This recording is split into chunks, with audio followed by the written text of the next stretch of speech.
পেটে গ্যাস জমে আছে বা অনেকে নিজে নিজে ফিল করতে থাকেন, আবার অনেকের ক্ষেত্রে দেখা যায় বেশ কিছু সিমটমের মাধ্যমে, যেমন টকটক ঢেকুর উঠছে অথবা পেট ভারী হয়ে আছে, পেটের মধ্যে একটু গুড়গুড় করছে, এই জাতীয় সমস্যা যদি দেখা দেয় তাহলেও বুঝে নিতে হবে যে আপনার হয়তো বা পেটে গ্যাস জমা হয়েছে। সেক্ষেত্রে আসলে কি করতে হবে, কোন খাবারটি খেলে আসলে তার পেটে গ্যাস তৈরি হচ্ছে বা কোন খাবারটি খেলে এই খাবারটি তার গ্যাসের কারণ হিসেবে দেখা দিচ্ছে, যে খাবারগুলো আসলে গ্যাস তৈরি করে বা যে খাবারগুলো খেলে আপনার পেটে গ্যাস তৈরি হয় সেই খাবারগুলো এড়িয়ে চলার চেষ্টা করতে হবে। আমরা সবসময় বলে থাকি 1 ঘন্টা কাজ করার পরে 10 মিনিট একটু কর্মবিরতি নিয়ে হাঁটা চলাফেরা করতে হবে।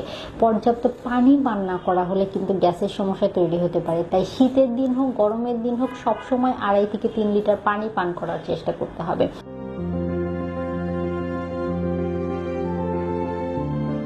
অনেকের ক্ষেত্রে খুব কমন একটি সমস্যা দেখা যায় যে পেটে গ্যাস জমে আছে, অনেকে নিজে নিজে ফিল করতে থাকেন, আবার অনেকের ক্ষেত্রে দেখা যায় বেশ কিছু সিমটমের মাধ্যমে, যেমন টকটক ঢেকুর উঠছে অথবা পেট ভারী হয়ে আছে, পেটের মধ্যে একটু গুড়গুড় করছে, এই জাতীয় সমস্যা যদি দেখা দেয় তাহলেও বুঝে নিতে হবে যে আপনার হয়তো বা পেটে গ্যাস জমা হয়েছে।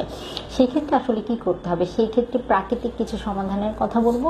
এই কাজগুলো করলে প্রাকৃতিকভাবে অনেকাংশে সমাধান লাভ করা সম্ভব। বা যাদের সবসময় পেটে গ্যাস জমা হয়ে থাকে তাদের ক্ষেত্রে লাইফস্টাইলের মধ্যে বেশ কিছু পরিবর্তন কিন্তু নিয়ে আসা প্রয়োজন। সবার প্রথমেই বলবো, যাদের গ্যাসের সমস্যা থাকে তাদের চিহ্নিত করতে হবে কোন খাবারটি খেলে আসলে তার পেটে গ্যাস তৈরি হচ্ছে বা কোন খাবারটি খেলে এই খাবারটি তার গ্যাসের কারণ হিসেবে দেখা দিচ্ছে, যে খাবারগুলো আসলে গ্যাস তৈরি করে বা যে খাবারগুলো খেলে আপনার পেটে গ্যাস তৈরি হয় সেই খাবারগুলো এড়িয়ে চলার চেষ্টা করতে হবে।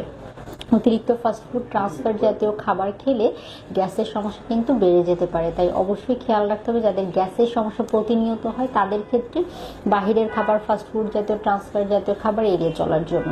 আর বিশেষ করে আমরা সেডেন্টারি লাইফস্টাইল লিড করার কারণে সারাদিন বসে থাকি বা বাসায় গিয়ে কাজ শেষ করে বাসায় গিয়ে শুয়ে থাকি, এতে করে এই সমস্যা অনেকের মধ্যে দেখা দেয়। তাই আমরা সবসময় বলে থাকি 1 ঘন্টা কাজ করার পরে 10 মিনিট একটু কর্মবিরতি নিয়ে হাঁটা চলাফেরা করতে হবে। পর্যাপ্ত পানি পান না করা হলে কিন্তু গ্যাসের সমস্যা তৈরি হতে পারে। তাই শীতের দিন হোক গরমের দিন হোক সবসময় 2.5 থেকে 3 লিটার পানি পান করার চেষ্টা করতে হবে। সকালে খালি পেটে অনেকেই দেখা যায় যে বিভিন্ন ধরনের পানীয় গ্রহণ করেন, এতে করেও অনেকের গ্যাসের সমস্যা দেখা দিতে পারে। তাই সকালে খালি পেটে যদি কোনো পানীয় গ্রহণ করার অভ্যাস থাকে, আমি বলবো খালি পেটে একেবারেই কোনো টক জাতীয় পানীয় বা কোনো ড্রিঙ্কস, নর্মাল পানি আপনার জন্য সব থেকে ভালো। খালি পেটে নর্মাল পানি খেলে সেটিও কিন্তু আমাদের গ্যাসের সমস্যা কমাতে সাহায্য করে। রুম টেম্পারেচারে থাকা পানি, গরমও না আবার দেখা গেছে ঠান্ডাও না। এর পাশাপাশি অতিরিক্ত ভাজা পোড়া খাবার, বাড়িতে যদি আপনার অতিরিক্ত তেল দিয়ে রান্না করা খাবার গ্রহণ করার অভ্যাস থাকে সেটি থেকে বিরত থাকতে হবে। অনেকের ক্ষেত্রে অতিরিক্ত চা কফি, দুধ চা দুধ কফি গ্রহণ করার ফলে গ্যাসের সমস্যা দেখা দিতে পারে, তাহলে সেটিও আপনাকে এড়িয়ে চলার চেষ্টা করতে হবে। এর পাশাপাশি যদি অতিরিক্ত গ্যাসের সমস্যা তৈরি হয়ে থাকে তাহলে একজন বিশেষজ্ঞের শরণাপন্ন হতে হবে, কারণ এটি দীর্ঘদিন যাবৎ যদি পেটে জমা হয়ে থাকে সেক্ষেত্রে আপনার বিভিন্ন ধরনের শারীরিক জটিলতা তৈরি হতে পারে।